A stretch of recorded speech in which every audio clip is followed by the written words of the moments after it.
You're Vinnie Johnson. You remember Vinnie Johnson? Microwave? Yeah, Detroit? Yep. Yeah. Turned into a Vinnie Johnson, man. Appreciate it. So is it hard to accept that role? High school, you're, I'm sure, always starting. Is it hard to accept the coming off the bench, and how difficult is that? It's not difficult at all. It's one of those things where I understand what I do have to do to help us win games, and that's all that matters to me. So if I could do that by coming off the bench, it doesn't make any difference. When you bank 1-3 in, I mean, okay, that's, that happens. And you do it a second time in the same game, what goes through your mind in a situation like that? Thank God it went in. That's it. I was just saying, when you bank in a 3, do you hold your form? I honestly couldn't tell you. Like I said, it felt good when it came off my hands. So I feel like it was gonna go in either way. So the fact that it went in off a bank, I mean, I guess. Yeah. The game, the way they play defense, and the way they overplay, and if you reverse the ball. Did you know going into the game that this is going to be an opportunity for me to get some threes because of the way they play defense? I knew it was just one of those things where I just had to stay ready because you just never know.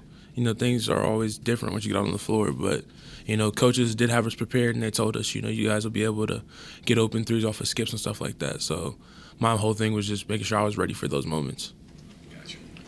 Seth, you played last year, but obviously your minutes have increased. Was it hard to sort of wait a little bit last year and just sort of watch from the side? Me being a competitor, it's always hard. But at the same time, though, I knew who I was learning behind. I was learning from Sean and Taz, which are two great guards to learn from. So, I just tried to be a sponge and absorb everything I can in order to, help me and, help us move forward. So, What'd you learn? When you saw them, what'd you learn? I learned how to, to compete. I learned, some leadership things. Naturally, watching those guys score and put the ball in the hole the way that they did. You obviously pick up, little things from that. But that's pretty much it, though. You were here last year through the losing streak in conference games. Mm-hmm. You went through 3. What was it? Was it relief when you finally got the win at Texas Tech? What was it? The mindset? Mindset was build. We can't be satisfied. It's just another win. We have to continue, to try to build on that and get better. So that by the time that time comes around, we're clicking and we're hitting all cylinders. I don't know how far you I know you're preparing for this game tomorrow, but you've got number 30 in the net on Saturday, then you got number 13 coming up, mm-hmm. and you got number 8 coming up, mm-hmm. then you got number 9 coming up. There's some really, really challenging games coming up here in the next week to 10 days. Right. We're just gonna, be as prepared as we can. We're gonna trust, the coach's game plan, and all of us as a team are gonna make sure that we put in the work and, try to be ready and be prepared to, go try to get wins. Are you aware of what TCU's done since they lost to you guys? Sorta, yeah, a little bit, but like I said, my main focus has just been on us because, we got to get things right here still and, make sure that we're good, because at the end of the day, it's about us and what we do. Gotcha. Seth, hardest part of the adjustment to college? You're deep into it now, but what was the most difficult part initially? For me, just, adjusting to, being on your own, Yeah, that's a huge adjustment, off the floor. But on the floor, it's still basketball, Things change, you learn new things, but at the end of the day, it's still basketball. So as long as I keep that perspective of what basketball is at its fundamental, I'm good. You talked to Josiah and Josiah about that since they're young and on their own? Yeah, definitely. Those guys being new, never know when we're going to need them. So just making sure that, they're mentally ready and mentally there and physically there, that's all that matters. So I'm just trying to make sure they stay uplifted and stuff like that. Seth, you guys have basically gone through half the grind in the Big 12. Mm-hmm. some people say, okay, well, this is kind of a change-up kind of a thing, but does this game against Auburn, it probably just feels like another Big 12 game, I would imagine, doesn't it? Does it feel like some kind of break at all? Yeah, you definitely can't sleep on them, obviously. They're a great team. So, yeah, I mean, we're taking it with the same approach. Like, they're in conference, and, it's just another game that we have to go out and try to win, and we can't take lightly for surely. What are you seeing there? I mean, obviously they got the really good point guard and then the big guy, too. I mean, what are you seeing there?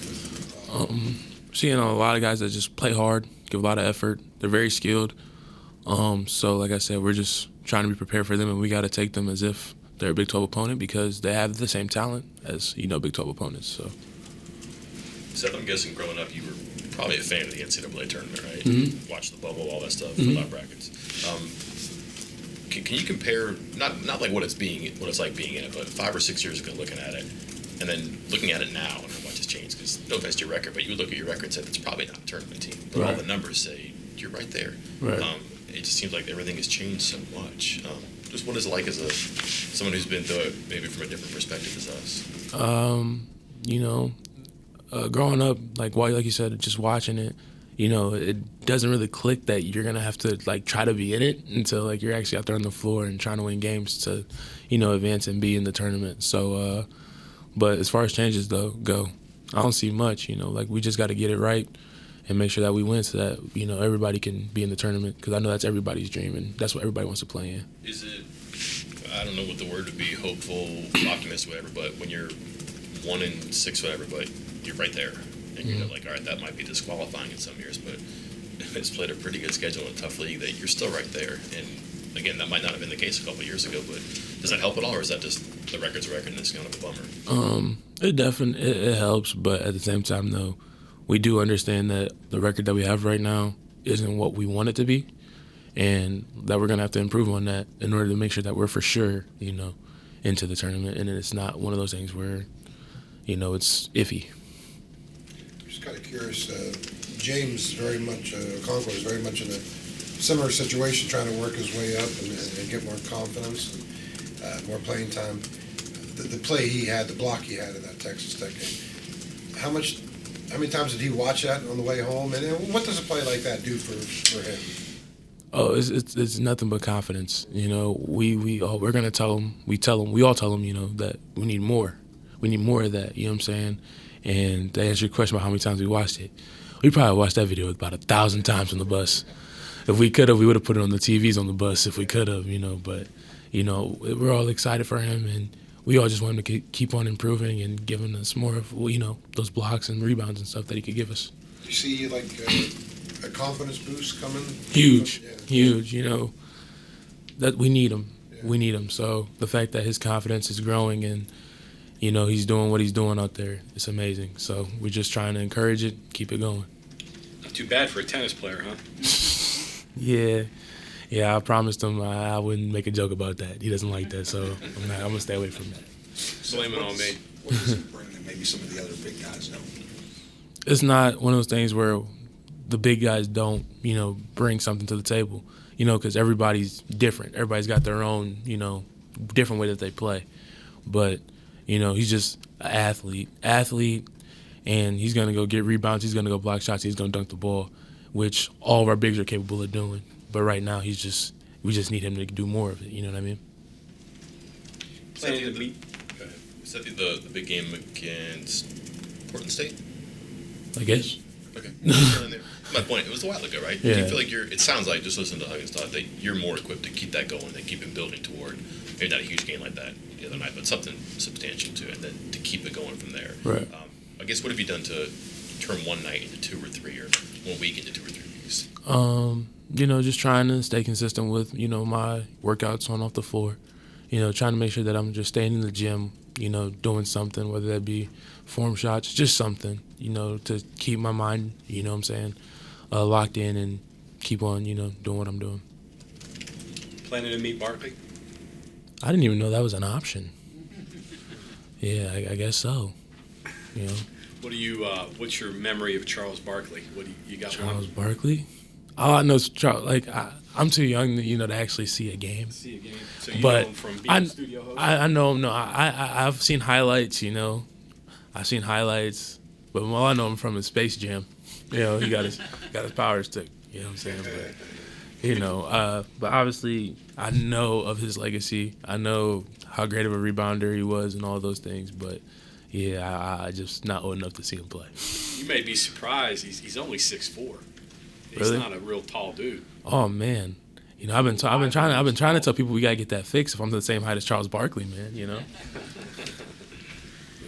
But to be able to grab those rebounds and dominate at that size is pretty impressive. I guess. It is extremely, extremely.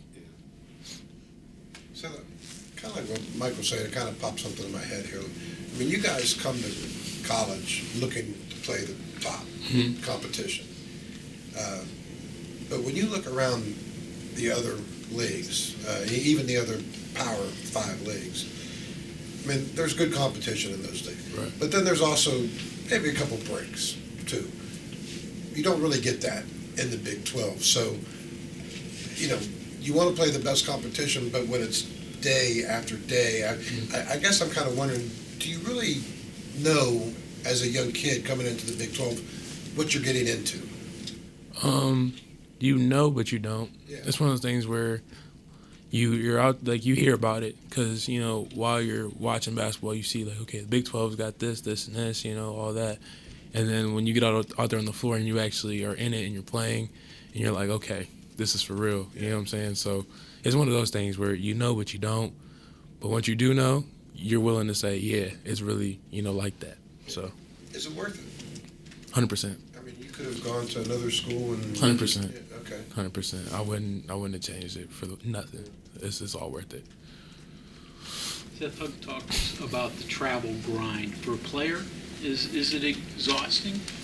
Charter flight and It's definitely a grind. You know what I'm saying? We didn't get back from tech until 2, 3 in the morning. Obviously you gotta get up and go to class the next day. It's definitely a grind, but it's all worth it. You know what I'm saying? I wouldn't trade it for nothing, and I'd continue to do it.